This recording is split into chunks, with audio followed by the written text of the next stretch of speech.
A forest where shadows come to life and hunt intruders. The first thing I noticed was how quiet it had become.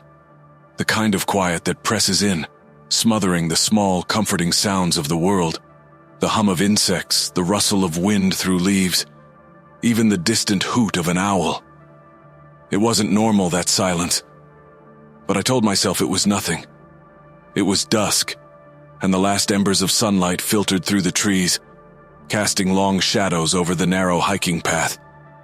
I had taken this trail before, always staying clear of the branching paths that disappeared into the darker parts of the forest. Locals called it the Forbidden Forest, though no one could explain why.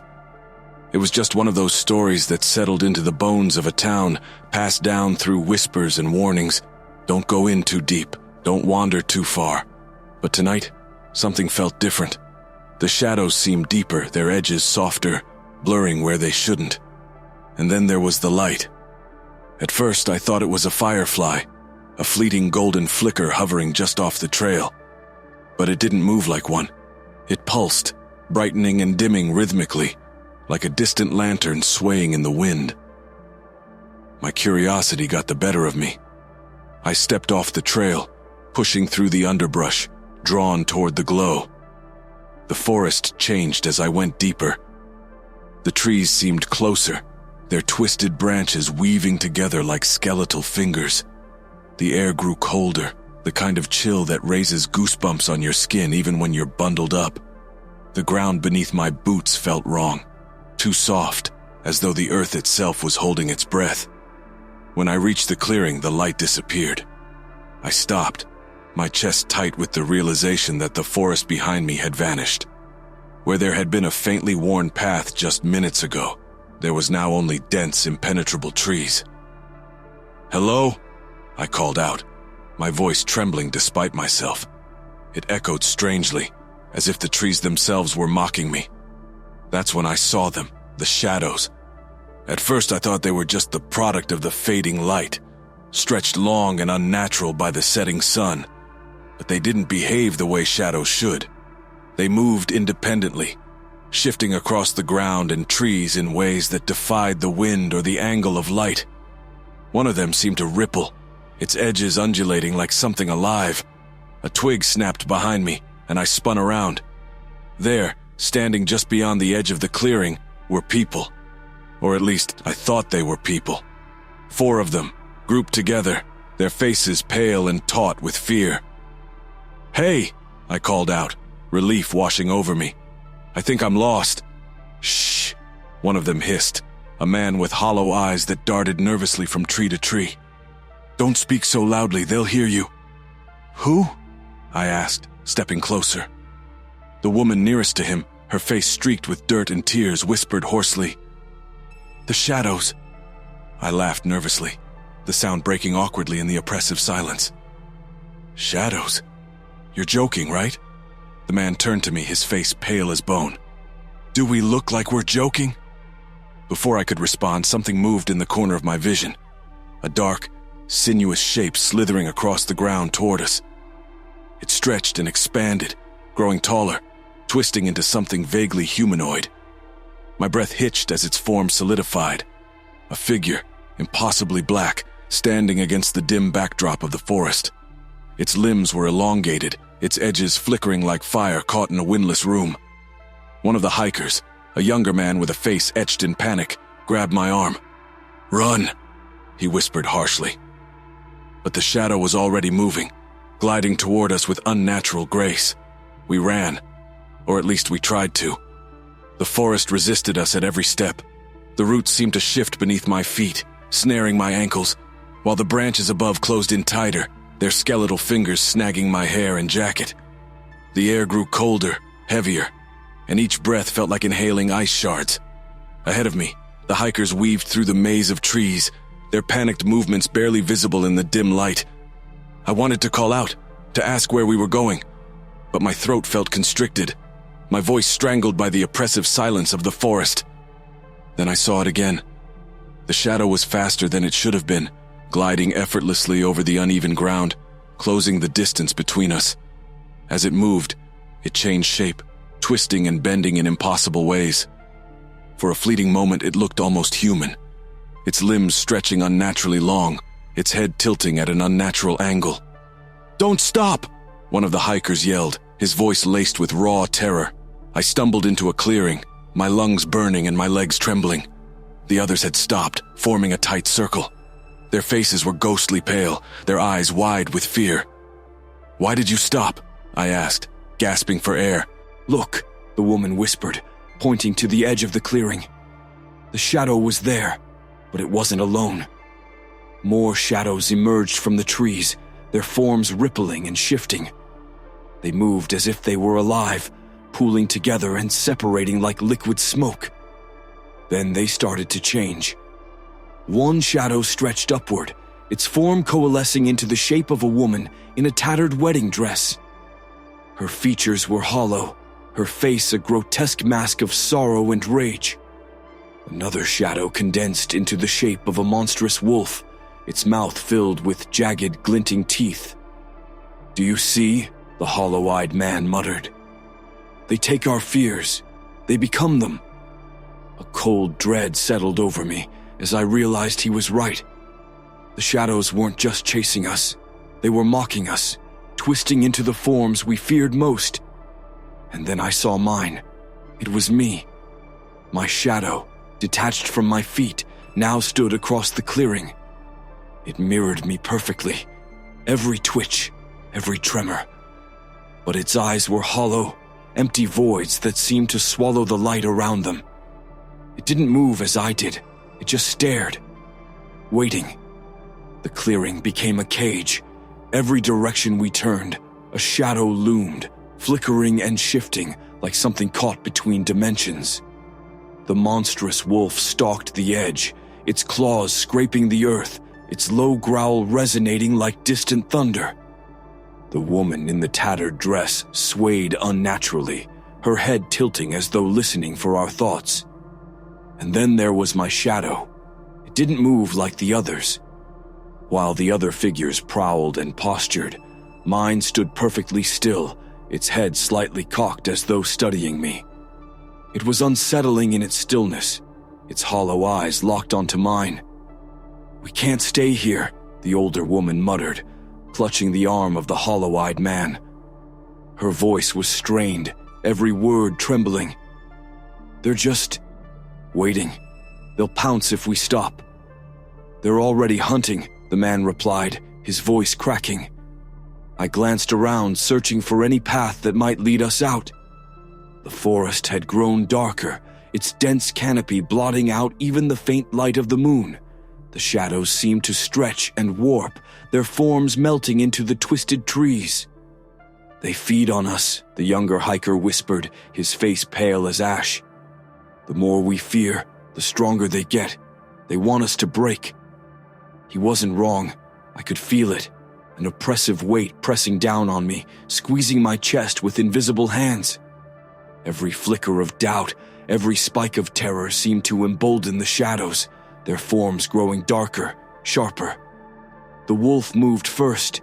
Its growl swelled into a roar as it leapt into the clearing, its glowing eyes locked onto the young hiker. He screamed, scrambling backward, but the shadow wolf was faster. It slammed into him, its form rippling like smoke, and enveloped him. For a moment, there was silence, save for his ragged breaths. Then the wolf dissolved into the ground, taking him with it. "No!" the woman screamed, her voice echoing through the trees. But he was gone. Only his shadow remained, pooling on the ground like an oil slick, darker than the forest floor. It twitched, and for a horrifying moment, I thought it might rise again.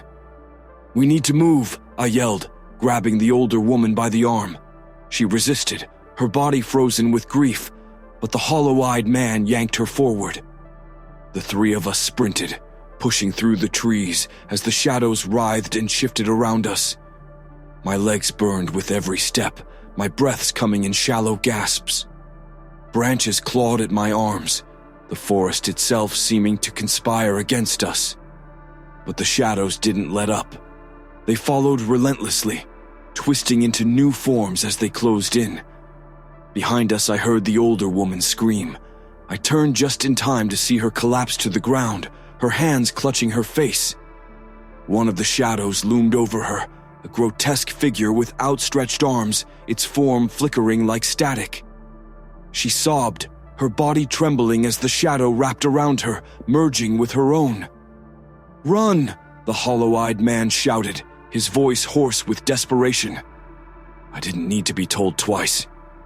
I followed him blindly through the darkness, my heart hammering in my chest.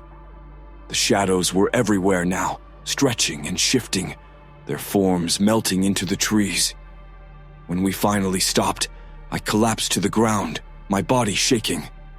The man dropped beside me, his face pale and drenched in sweat. "We're not going to make it," he muttered, his voice barely audible. "We have to," I whispered, though I didn't believe it. The forest felt infinite, its shadows alive and watching, waiting for us to falter. And then I saw it. The altar. It emerged from the darkness like a relic of another world, a crumbling stone altar covered in moss and claw-like roots. The air around it felt heavier, colder, as though the forest itself recoiled from its presence. The hollow-eyed man staggered toward it, his steps slow and unsteady. "It's real," he muttered, his voice trembling. "I thought it was just a story." "What is it?" I asked, my voice barely a whisper. He turned to me, his eyes hollow and bloodshot. "The altar of shadows. The stories. They said it was here, buried deep in the forest. A place of judgment." Judgment. He nodded, his hands trembling as he gestured to the carvings on the stone. They were faint, worn with age, but I could still make out the twisted shapes, figures writhing in torment, their faces frozen in screams. "It's where they feed," he continued, "where the shadows take what's left of us." I stepped closer, the air around the altar biting at my skin. My shadow moved with me, but something was wrong. It wasn't following my steps anymore. Instead, it lingered by the edge of the clearing, its hollow eyes fixed on the altar. The man turned to me, his voice trembling. "The shadows are drawn here. They want us to give in. If we do, they'll take everything, our fears, our memories, our souls. They'll trap us here, make us part of the forest." My chest tightened. "And if we don't?" He hesitated, his gaze flickering to the altar. "I don't know. No one's ever resisted." Before I could respond, the shadows closed in.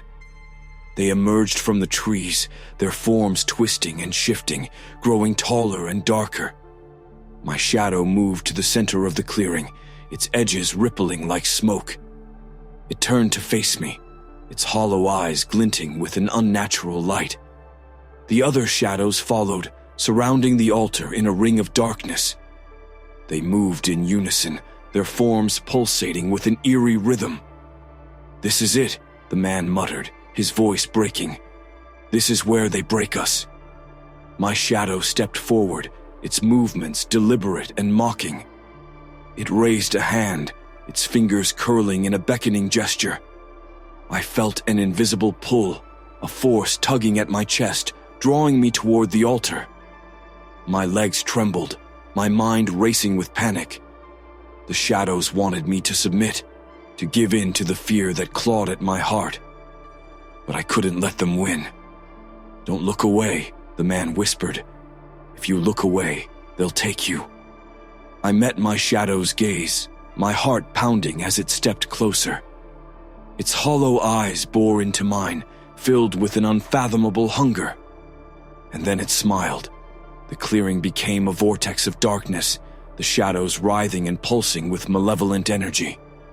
My shadow stood at the altar's edge, waiting, its hollow gaze burning into me with an intensity that froze my limbs. Around us, the other shadows tightened their circle, their forms flickering like dying flames.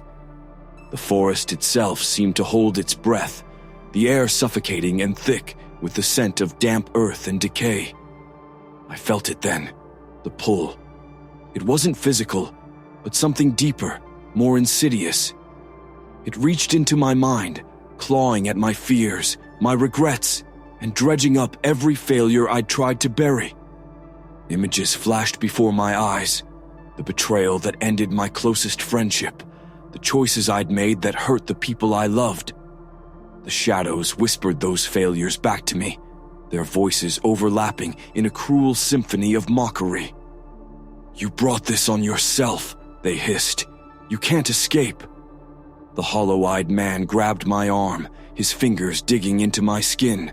His eyes were wild, darting between the altar and the advancing shadows. "You have to face it," he said, his voice trembling. "They feed on denial, on fear. But if you accept it, if you accept yourself, they can't take you." I stared at him, my chest tightening. "What happens if I don't?" His grip faltered, and his gaze dropped to the ground. "Then you become one of them." A scream tore through the clearing, sharp and ragged. I spun around to see another shadow claiming the man. It wasn't a fight, it was a devouring. The shadow engulfed him like smoke, and for a moment his face twisted in silent horror before disappearing entirely.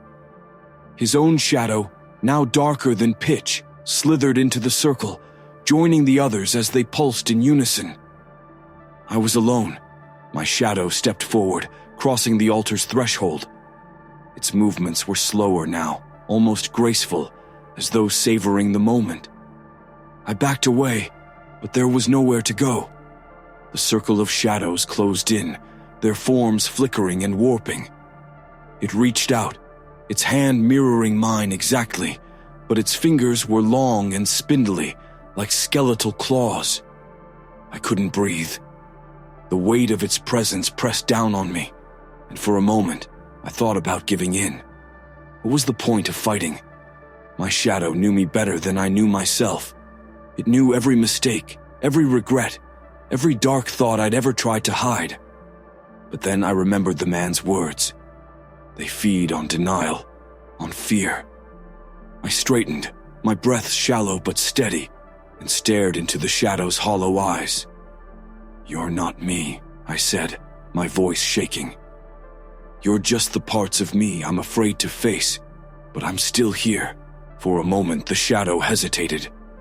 Its form rippled, as though destabilized by my words. The shadows around the altar screamed, a sound that wasn't human, a high-pitched wail that scraped against my mind. My shadow lunged, its clawed hand grasping for my chest, but I didn't flinch. I met it head-on, grabbing its arm. It was cold, impossibly cold, and the sensation burned like ice against my skin. The shadow's face twisted in fury, its features contorting into a grotesque snarl. But I held on, my grip tightening as I forced myself to confront the darkness within it. "I'm not afraid of you," I said through clenched teeth. The shadows recoiled. The circle around the altar broke, their forms flickering wildly as if caught in a storm. My shadow writhed, its hollow eyes narrowing in rage, but it couldn't hold its shape. And then it was gone. The clearing erupted with light, blinding and pure. The shadows dissolved, their forms evaporating into wisps of smoke that disappeared into the forest. The oppressive weight lifted, and for the first time, I felt the cool night air against my skin. When I opened my eyes, the forest was empty. The altar was nothing more than a crumbling pile of stone, overgrown with moss. The oppressive silence had given way to the gentle rustle of leaves, the distant call of an owl. I staggered back to the trail, my legs trembling, my breath coming in ragged gasps. The forest no longer felt endless. It was just a forest, dark but ordinary. The path stretched out before me, clear and familiar. As I stepped onto it, I turned back one last time. The shadows were gone, but the forest still held its secrets. In the distance, faint and flickering, I saw a light, like a distant lantern swaying in the breeze. I didn't follow it. Instead, I walked back to the world I had almost lost, leaving the forest behind. But I knew, deep down, that the shadows were still watching, waiting for the next traveler to lose their way.